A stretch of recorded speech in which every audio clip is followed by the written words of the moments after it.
Argentine superstar Lionel মেসিকে যখন Neymar সম্পর্কে জিজ্ঞেস করা হয়, তিনি বলেন, কোনো সন্দেহ ছাড়াই নেইমার জুনিয়র বিশ্বসেরা এবং আমি তাকে মন থেকে খুব পছন্দ করি।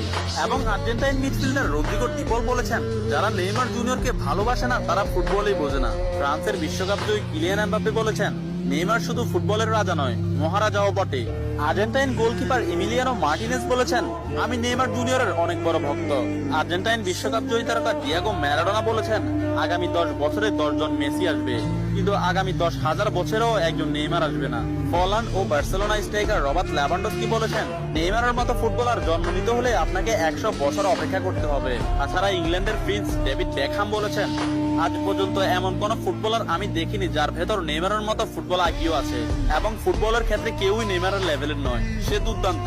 এবং আর্জেন্টাইন বিশ্বকাপ জয়ী তারকা অ্যানহেল ডি মারিয়া বলেছেন, নেইমারের সাথে যে কোনো প্লেয়ারের তুলনা করা অপরাধ।